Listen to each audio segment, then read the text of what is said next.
క్రీస్తునాథుని యందు ప్రియ సహోదరి సహోదరులారా, ఈరోజు మనము పునీత జీట వీరిని మనం కొనియాడుతూ ఉన్నాం. వీరు కన్య, గృహ కార్మికురాలు, సేవకుల పాలక పునీతురాలు. క్రీస్తు శకము 1218 నుంచి 1278 వరకు జీటా గారు ఇటలీ దేశంలోని మొంటే సగ్రతి అనే ఊళ్ళో జన్మించారు. వారిది నిరుపేద కుటుంబం, కానీ క్రైస్తవ భక్తి ప్రపత్తులు వెల్లివిరిసే ఉత్తమ కుటుంబం. జీటా గారు పెద్ద అక్క ఒక కన్య స్త్రీ. ఆమె పినతండ్రి ప్రసిద్ధ పవిత్ర సన్యాసి. తమ 12వ ఏట జీటా గారు తమ కుటుంబ జీవనోపాధికి తగు సంపాదనకై లుక్కా పట్టణంలోని ఒక ధనవంతుడైన ఉన్ని వ్యాపారి ఇంటిలో వంట వార్పు చేసే ఒక పని మనిషిగా కుదిరారు. జీటా గారు ఒక క్రమ పద్ధతిలో నమ్మకముతో తమ దినచర్యను పాటించేవారు. చీకటితో లేచి పునీత ప్రెదియానో దేవాలయంలో దివ్యపల్లి పూజలో పాల్గొని ఇంటి పనుల్లో నిమగ్నులై ఎలాంటి ఫిర్యాదు రాకుండా స్వంత ఇంట్లో కంటే మిన్నగా పనులు నిర్వహించేవారు. తనకు ఇవ్వబడిన భోజనంలోనే కొంత మిగిల్చుకొని ఒక్కొక్కసారి తాను ఉపవాసం ఉండి ఆ భోజనాన్ని భిక్షకులకు దానం చేసేవారు. తన మంచాన్ని ఒక నిరుపేదకు దానం చేశారు. చెడు అనుట, వినుట, కనుట లేదు. ఒక కన్యగా వీరత్వము, సాధుత్వము పాటించేవారు. రాత్రికాల ప్రార్థన ముగియగానే ప్రక్క కూడా లేకుండా కటిక నేలపై పరుండేవారు. ఈ విశుద్ధ క్రమశిక్షణ జీవితము తోటి పని మనుషులకు అసహ్యం పుట్టించేది. వారు శత్రువులా ప్రవర్తించేవారు.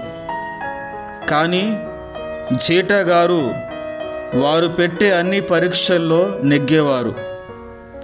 ఓర్పుతో, అనుకవతో వారి పట్ల ప్రేమనే ప్రదర్శించారు. చాడీలు అస్సలు చెప్పేవారు కాదు. వారు జీటా గారికి కఠినమైన పనులు అప్పగించినప్పుడు, దానక్రియలు చేసేటప్పుడు వారి యందు అద్భుత క్రియలు జరిగేవి, అసాధ్యాలు సాధ్యపడేవి.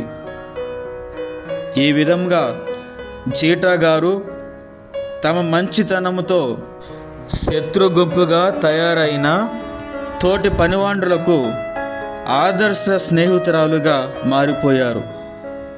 ఇంటి యజమానురాలు కూడా ఈ విషయాలు గుర్తించి జీటా తమ కుటుంబానికి ఒక వరం అని భావించారు. తమ పిల్లలు, ముఖ్య బాధ్యతలు కొన్ని జీటా గారికి ఎంతో నమ్మకముతో అప్పగించేవారు. వంట పని నుండి గృహం చక్కదిద్దుకునే గృహ సేవకునిగా పదవిలో పదోన్నతిని పొందారు. పని చేయటం మత జీవితంలో ఒక భాగం అయ్యింది. ఈ విధంగా చిన్న పనులను కూడా అసాధారణ రీతిలో గృహ పనులన్నీ ఎంతో చక్కగా చేసేవారు. అందుచేత జీటా గారు కీర్తింపబడ్డారు. యజమాని ఇంట్లో సొంత ఇంట్లో, గుడి వద్ద మరియు ఊళ్ళో అందరి మన్నలను పొందారు. యజమానుని ఇంట వారు 48 సంవత్సరాలు తన మరణానంతం వరకు అవిశ్రాంత సేవలను ఎలాంటి మాట రాకుండా సంతృప్తిగా చేశారు.